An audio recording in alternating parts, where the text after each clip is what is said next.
Hallelujah. प्रभु यीशु मसीह का महिमा मिले आप सभी को यीशु के नाम से नमस्कार। हालेलुया। आइए आज हालेलुया 22nd डे उपवास प्रार्थना में हम लोग हालेलुया कदम रखने के लिए प्रभु ने अनुग्रह दिखाया है, इसके लिए प्रभु को धन्यवाद देती हूँ।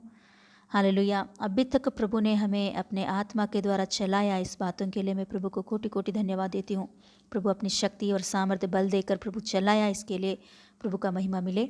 आइए इस समय में आज का दिन के लिए प्रभु जो वचन हमें देना चाहता है उस वचनों को हम सुनेंगे। हालेलुया। Yes hallelujah. व्यवस्था विवरण उसका 28 चैप्टर उसका 1 से लेकर हम लोग हालेलुया पढ़ेंगे तो यहाँ बहुत अच्छा से लिखी होती है। 1 से लेकर 14वां वचन तक प्रभु की आशीषों के बारे में लिखी होती है। तो इसमें पहला और दूसरा वचन सुनेंगे, पढ़ेंगे। Yes hallelujah. यदि तू अपने परमेश्वर यहोवा की सब आज्ञाएं जो मैं आज तुझे सुनाता हूँ चौकसी से पूरा करने को चित्त लगाकर उसकी सुने तो वह तुझे पृथ्वी की सब जातियों में श्रेष्ठ करेगा। फिर अपने परमेश्वर यहोवा के सुनने के कारण ये सब आशीर्वाद तुझ पर पूरे होंगे। हालेलुया। हालेलुया। बाद में आप ज़रूर पढ़िए व्यवस्था विवरण का 28 चैप्टर में पहले वचन से लेकर 14 वचन तक। हालेलुया। प्रभु की आशीष, परिवार की आशीष, या तो हम लोग परिवार के विषय में प्रार्थना कर रहे हैं तो परिवार की आशीष प्रभु कैसे देता है, कैसे कैसे आशीष परिवार में होना चाहिए, उन सारे बातों के लिए वहाँ लिखी जाती है। तो ये सारे आशीष एक व्यक्ति के जीवन में पूरा होना है तो पहले जो वचन है, पहले और दूसरा जो वचन है, इन दोनों वचनों हमारे जीवन में पहला होना ज़रूरी है। हालेलुया। यहाँ क्या लिखी गई है कि परमेश्वर की आज्ञाएं चित्त लगाकर चौकसी से उसे सुनकर पूरा करने के लिए चित्त लगाकर आगे बढ़ेंगे तो ज़रूर परमेश्वर क्या करता है, नीचे की सारे आशीषों का वारिस हमें बनाता है। वहाँ लिखी होती है कि धन्य हो तू नगर में, धन्य हो तू खेत में, धन्य हो तेरी संतान और तेरी भूमि की उपज और गाय और भेड़ बकरी आदि पशुओं के बच्चे। सब विषयों में प्रभु हमें आशीष करना चाहता है। जो व्यक्ति प्रभु की वचन सुनता है, जो व्यक्ति प्रभु की वचन सुनकर उसके अनुसार करने के लिए चित्त लगाता है तो ज़रूर ज़रूर ज़रूर परमेश्वर उनके जीवन में बड़े बड़े कार्यों को करने के लिए आशा रखता है। हालेलुया। परमेश्वर की आवाज़, परमेश्वर की वाणी या परमेश्वर की आज्ञा है, जो कुछ भी कलीसिया से प्रभु आपसे बातें कर रहा है, कलीसिया से या जब आप वचन पढ़ते वक्त प्रभु की वचन जो कुछ भी आप तक पहुंच रही है या पास्टर सिस्टर के द्वारा जो कुछ भी अगुवाई आपको आ रही है तो इन अगुवाई को करते हुए आप परमेश्वर की उपस्थिति में अपने आप को समर्पण करोगे परमेश्वर की वचन के अनुसार, तो परमेश्वर के बड़े बड़े कार्यों को हम देख सकते हैं। हालेलुया। कोई भी परमेश्वर की बात सुनकर नष्ट हुआ लोग कोई नहीं है। हालेलुया। परमेश्वर की आवाज़ को, परमेश्वर की बातों को सुनकर नष्ट में हो गया करके कोई बता नहीं सकता। हालेलुया। गवाही बता सकते हैं कि प्रभु का बातें मैंने सुना इसीलिए प्रभु ने मुझे आशीष किया है। हालेलुया। सच में प्रभु की आवाज़ सुनने वाले, प्रभु की बात सुनकर उसके अनुसार समर्पण करने वालों की ज़िंदगी में कभी भी परमेश्वर नष्ट आने नहीं देता है। हालेलुया। क्योंकि वो परमेश्वर का आवाज़ है। परमेश्वर जानता है इंसान को क्या चाहिए, परमेश्वर जानता है इंसान को इस धरती पर किस रीति से आशीष देना चाहिए। तो परमेश्वर जानता है कि इस इंसान को किस रीति से अगुवाई करना चाहिए। तो इसीलिए परमेश्वर वचन के द्वारा प्रभु हमसे हर दिन, हर हफ्ते हालेलुया प्रभु हमसे बातें करता रहता है। हालेलुया। पर्सनली प्रार्थना में वचन पढ़ते वक्त या कलीसिया में जो कुछ भी वचन आपको मिल रही है, अभी ऑनलाइन के द्वारा हर दिन की जो कुछ भी वचन मिल रही है, इन सारे बातों को लेकर इसके अनुसार आप अपने आपको कष्ट भी क्यों ना हो समर्पण करोगे तो उसका आशीष सच में अलग ही होता है। हालेलुया। Yes hallelujah. देखिए यहाँ बहुत अच्छा बात एक लिखी होती है 28 का 7 की वचन में। देखिए क्या लिखी होती है कि यहोवा ऐसा करेगा कि तेरे शत्रु जो तुझ पर चढ़ाई करेंगे वे तुझसे हार जाएंगे। वे एक मार्ग से तुझ पर चढ़ाई करेंगे परंतु तेरे सामने से 7 मार्ग से होकर भाग जाएंगे। हालेलुया। देखिए कितना अच्छा बात, मतलब परमेश्वर के बातों को सुनकर, परमेश्वर की ओर से आया हुआ अगुवाई को सुनकर आगे बढ़ने वालों के जीवन में शत्रु मतलब शैतान, शैतान किस रीति से भी आपके ऊपर हमला करने के लिए चाहता है तो उनका पूरा प्लान्स हार जाता है। शैतान आपको किस रीति से नष्ट करने के लिए आना चाहता है तो उस विषय में शैतान हार जाता है। हालेलुया। हाँ, मतलब शैतान हमारे ऊपर प्रबल नहीं हो सकता कभी, जब हम परमेश्वर की आवाज़ को सुनेंगे, जब हम परमेश्वर की बातों को, वचनों को सुनकर उसके अनुसार हम अपने आप को हालेलुया समर्पण करेंगे। हालेलुया। Yes hallelujah. एक मार्ग से शैतान आपको नष्ट करने के लिए आया तो परमेश्वर क्या करेगा, उसे 7 मार्ग में से उन्हें भगा देगा, भाग के चला जाएगा। Yes hallelujah. यस आज दिन शैतान लोगों को, खास करके विश्वासी लोगों के जीवन में क्यों पड़ा है पता, क्यों हरा रहा है पता? क्योंकि परमेश्वर की बातों को नहीं सुनने की वजह से। प्रभु का वचन ऐसा लिखी होती है कि शैतान हमेशा गरजने वाले सिंह के जैसा किसको खाना है करके इंतजार करता रहता है, घूमता फिरता रहता है। जो परमेश्वर की बातों को नहीं सुनता उनके जीवन में वो हमला करके नाश करने के लिए चाहता है।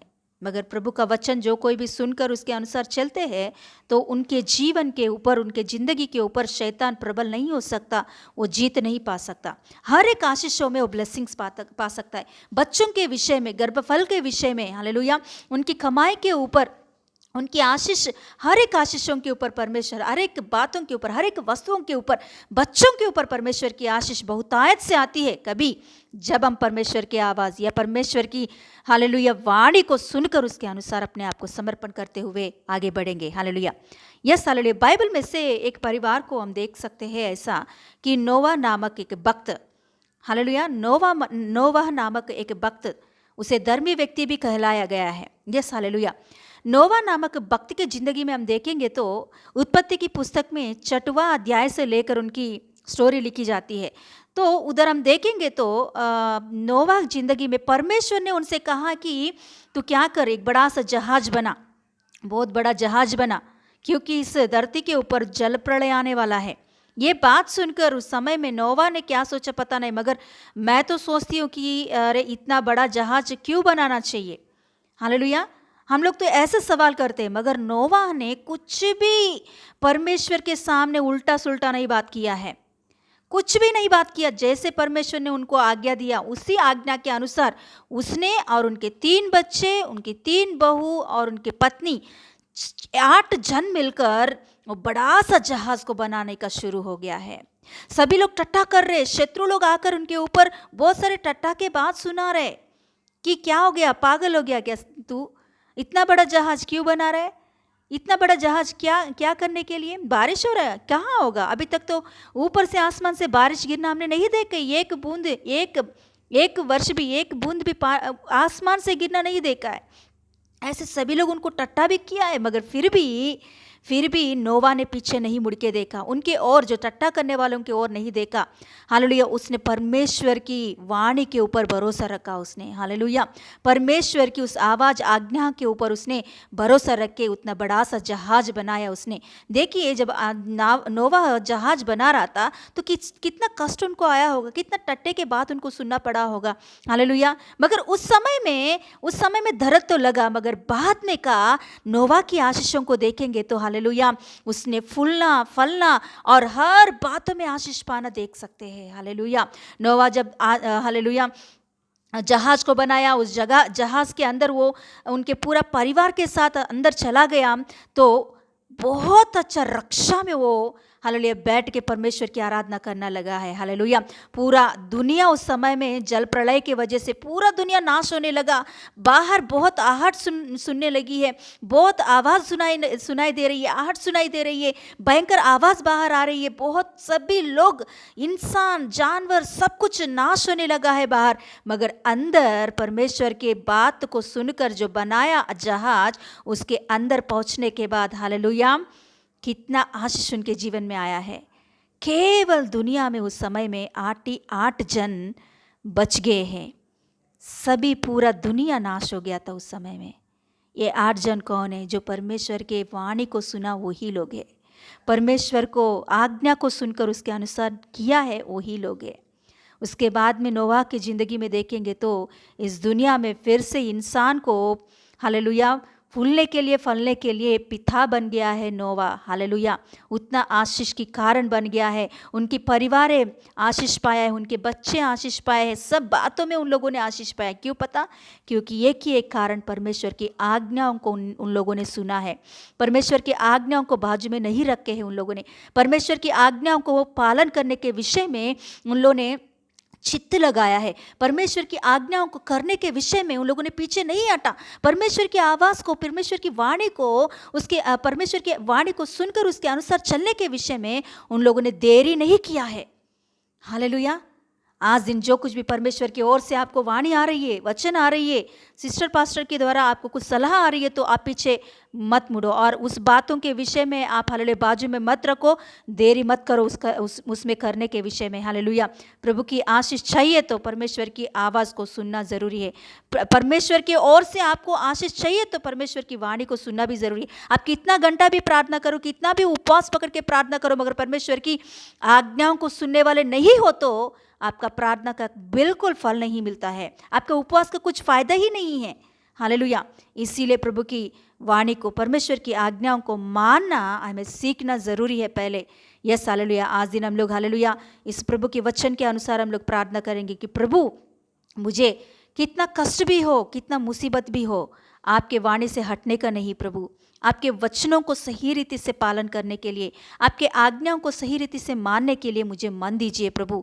वो कष्ट भी हो, मुसीबत भी हो, समस्या भी हो, फिर भी प्रभु मैं तेरे वचनों को पालन करते हुए आगे बढ़ने के लिए प्रभु मुझे मन दीजिए, श्रद्धा दीजिए। ऐसा प्रार्थना कीजिए, ज़रूर परमेश्वर की आशीष आपके परिवार में हर एक विषय में आप देखोगे यीशु के नाम से। Yes hallelujah. प्रभु का महिमा मिले। आइए इस समय में हम लोग प्रार्थना करेंगे। Yes hallelujah. धन्यवाद परमेश्वर, आज की सुंदर समय में प्रभु तूने हमें दिया गया प्रभु ये वचन के लिए धन्यवाद देती हूँ प्रभु। आज दिन प्रभु जो कुछ भी वचन आज दिन हमारे कानों में आपने सुनाया, इस वचनों के लिए धन्यवाद पापा। प्रभु तेरे वचनों के अनुसार, तेरे आज्ञाओं के अनुसार जैसे तू हमसे बातें करता है, जैसे तू हमें अगुवाई कर रहा है, जैसे प्रभु पास्टर सिस्टर के मुंह से या आपके वचनों के अंदर से हमसे बातें आ रही है प्रभु, आपके ओर से, आपके स्वर्ग राज्य की ओर से जो कुछ भी वाणी आप मेरे कानों में सुना रहे प्रभु, उसके अनुसार करने के लिए पापा हमें सहायता कीजिए। हालेलुया। प्रभु यीशु मसीह मुझे सहायता कीजिए, आपके वचन के अनुसार चलने के लिए हमें सहायता कीजिए, पूरा कलीसिया को सहायता कीजिए। आपके वचनों को ओ प्रभु बाजू में रखने के मन कभी भी हमें नहीं चाहिए प्रभु। आपके आज्ञाओं को प्रभु हालेलुया पालन करने के विषय में हम लोग पीछे नहीं हटना चाहिए प्रभु। आपके वचनों को सुनकर उसके अनुसार चलने के लिए हम अपने आप को समर्पण करें प्रभु। ऐसे बुद्धि ज्ञान यीशु मसीह के नाम से हमें मिले प्रभु, ताकि प्रभु उसी के द्वारा हमारे जीवन में, परिवार में आशीषों को हम देख सकते हैं प्रभु। आज दिन धन्यवाद देती हूँ प्रभु इस वचनों के लिए। आपका महिमा मिलने के लिए कार्य कीजिए। यीशु मसीह के नाम से मांगती हूँ पिता परमेश्वर। आमीन, आमीन, आमीन।